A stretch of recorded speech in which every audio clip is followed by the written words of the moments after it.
Olá, eu sou Tatiane Teresa e esse é o Tempo de História. O Tempo de História são áudios que tratam de acontecimentos históricos de forma simples. E para acompanhar os áudios do Tempo de História, se inscreve no canal. No YouTube, ative o sininho para receber notificações de vídeos novos e segue a página do Instagram. Segue a página do Facebook e do Twitter para se manter atualizado. E o Tempo de História de hoje vai continuar a tratar sobre a crise de 1929. A crise de 1929 foi basicamente uma crise de superprodução, literalmente uma superprodução, mais produtos que compradores. E como essa produção se tornou super, tão grande? Por duas causas principais, uma externa e outra interna aos Estados Unidos. A causa externa se deu a partir do momento que a Europa começou a se recuperar, a partir do momento que as indústrias e a agricultura europeias voltaram a produzir. Dessa forma, os países europeus pararam de comprar dos americanos, os quais não diminuíram a sua alta produção. Enquanto os países da Europa estavam se recuperando, os Estados Unidos produziam a todo vapor em larga escala para atender os compradores, os consumidores europeus. Assim, durante os anos felizes, a década de 1920, a economia norte-americana se fortaleceu. Mas a partir do momento que a Europa se recuperou, deixou de comprar dos Estados Unidos, os quais perderam o grande mercado consumidor europeu. E o que aconteceu com os produtos norte-americanos? Sim, encalharam. Mas daí você pode indagar. Por que os próprios norte-americanos que estavam vivendo os anos felizes não compraram seus próprios produtos excedentes que sobraram? E aí está a segunda causa da crise de 1929, a causa interna. Durante os anos felizes, a prosperidade econômica não significou distribuição igualitária de renda. Afinal, estamos falando de capitalismo e de capitalismo liberal. Na década de 1920, a prosperidade econômica não foi para todos. Os salários dos trabalhadores norte-americanos, que poderiam ter sido potenciais compradores dos produtos excedentes, não acompanharam o crescimento da produção e o desenvolvimento da economia americana. E houve uma concentração de renda na sociedade norte-americana. Ou seja, os Estados Unidos, apesar de serem, geograficamente, um país com dimensões continentais, seu mercado interno, devido aos baixos salários e à concentração de renda nas mãos de uma elite, não eram um mercado consumidor de dimensões continentais, a ponto de absorver o excesso da produção. E dessas causas, interna e externa, se configura o cenário da superprodução. Você percebe?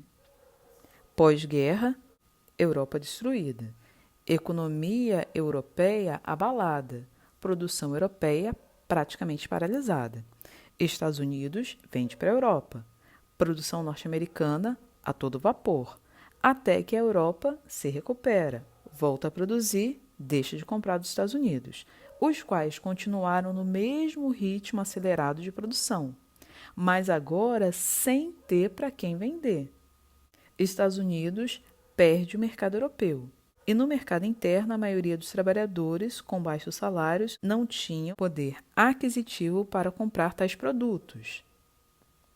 O mercado interno norte-americano saturado. Daí acontece a superprodução.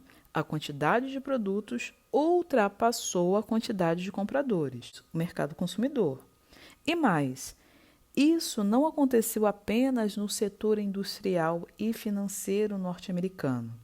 A superprodução também se deu no setor agrícola, porque, durante os anos felizes, os Estados Unidos viveram a mecanização do campo.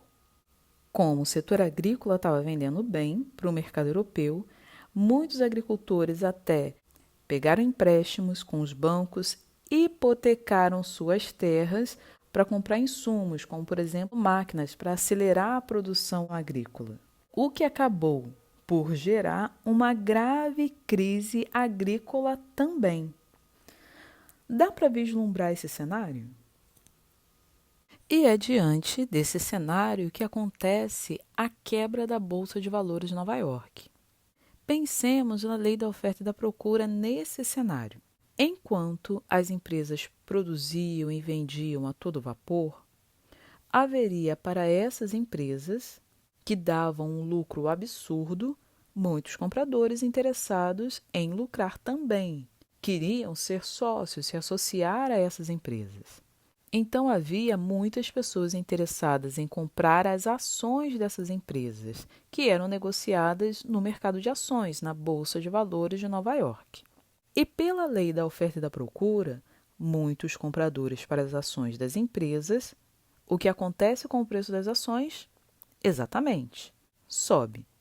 E quanto mais caras as ações vendidas na bolsa, mais valiosa, maior seria o valor da empresa. Afinal, a ação não é um pedaço da empresa? Se o preço de uma ação fica maior, maior será o valor da empresa como um todo. Melhor será a avaliação do valor dessa empresa no mercado. Mas espera aí, nós não estávamos falando que os Estados Unidos perderam o mercado consumidor? Então, as empresas pararam de vender seus produtos, certo? Se uma empresa para de vender, o que acontece com seus produtos? Encalham. Os estoques ficam abarrotados. E pela lei da oferta e da procura, o que acontece com o preço quando se tem mais produtos que compradores? Sim, os preços caem. E foi assim que aconteceu o crack ou crash, a quebra da Bolsa de Valores de Nova York. Porque uma empresa que não vende não tem lucro. E quem vai querer ser sócio dessa empresa? Vai querer comprar ações de uma empresa que não lucra, ou ainda pior, uma empresa que dá prejuízo? Ninguém. Imagine, se você tem ações de uma empresa que está indo mal, você vai querer se livrar dessas ações o mais rápido possível, certo? E antes que as ações percam muito valor, se desvalorizem, para que você, ao menos, consiga vender as ações por um preço maior ou pelo menos igual ao preço que você havia comprado. Assim, você consegue recuperar o dinheiro que você havia investido naquela ação. Porque se você vender mais barato, por um preço menor do que você comprou, por um preço menor do que você pagou pelas ações, você estaria perdendo dinheiro, você iria ter um prejuízo. Correto? Bem, foi provavelmente assim que muitos especuladores que negociavam na Bolsa de Valores de Nova York para fazer dinheiro devem ter pensado. Agora, imagina todos querendo vender as ações ao mesmo tempo para repassarem para outros seus prejuízos. Porém, não houve compradores. Imagine o mercado de ações de Nova York repleto de ações para serem vendidas, mas sem compradores para as mesmas. Pela lei da oferta e da procura, muitas ações sendo vendidas, mas sem compradores. O que aconteceu com o preço das ações? Perfeito. Despencaram. Assim, empresas que eram avaliadas como negócios bilionários viram verdadeiras fortunas virarem pó da noite para o dia. Porque os valores dessas empresas que estavam sendo negociados na Bolsa de Valores não eram reais. Até porque tais empresas, na prática, não estavam dando mais lucro. E assim, a Bolsa de Valores de Nova York quebrou, fechou, porque não houve compradores para aquela avalanche de ações no mercado. Cerca de 12 milhões de ações colocadas à venda não obtiveram compradores suficientes e em 1 hora os preços despencaram. Dia que, como eu já disse, ficou conhecido como a Quinta-feira Negra, mas antes fosse só um dia, só uma quinta-feira. A queda do preço das ações negociadas na Bolsa de Valores durou vários dias e uma onda de falências se alastrou pelo país. Calcula-se que cerca de 85 mil empresas faliram, de 4 a 9 mil bancos fecharam e mais de 12 milhões de pessoas ficaram desempregadas. Em 1932, o desemprego alcançou 25% da população dos Estados Unidos. A crise que começou em 1929 se arrastou pela década de 1930, conhecida como a Grande Depressão. Grande Depressão, momento em que houve uma profunda e longa recessão econômica, isto é, a economia diminuiu, retraiu, levando a uma estagnação da economia mundial, devido aos países estarem ligados pelo comércio, pelo sistema financeiro internacionais, cujos empréstimos caíram 90% em 1933. Entre 1929 e 1939, houve a retração de 1/3 do comércio mundial. A crise não poupou nenhum dos setores da economia, atingindo, além da indústria e da agropecuária, agricultura e pecuária, o comércio, os bancos, a mineração e os transportes. Houve uma grande onda de falência de empresas, elevando o índice de desemprego, estimando-se cerca de 40 milhões de desempregados no mundo para aquela época.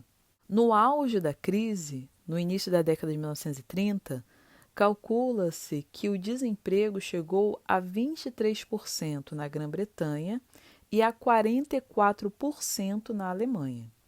Dá para perceber como a crise que começou nos Estados Unidos se tornou mundial? Basta lembrar quem eram os credores mundiais. Sim, os Estados Unidos. Eles emprestavam créditos para vários países. E com a crise, o governo e os bancos norte-americanos diminuíram seus investimentos, seus empréstimos e também as importações de outros países, as quais foram reduzidas em 70%. E como havia países capitalistas que comerciavam ou até mesmo dependiam economicamente dos Estados Unidos, esses países foram fortemente afetados pela crise de 29. Abrindo parênteses. Foi o caso do Brasil, que viu o preço do seu principal produto de exportação à época, o café, se desvalorizar drasticamente. Fecha parênteses. Bem, eu fico por aqui, mas ainda não terminei. Eu vou continuar a tratar a respeito da crise de 1929. E se você ainda não é inscrito, se inscreve no canal Tempo de História por Tatiana e Teresa, no YouTube, ative o sininho para receber notificações de novos vídeos e segue também a página do Instagram. Segue a página do Facebook e do Twitter para se manter atualizado. Até a próxima!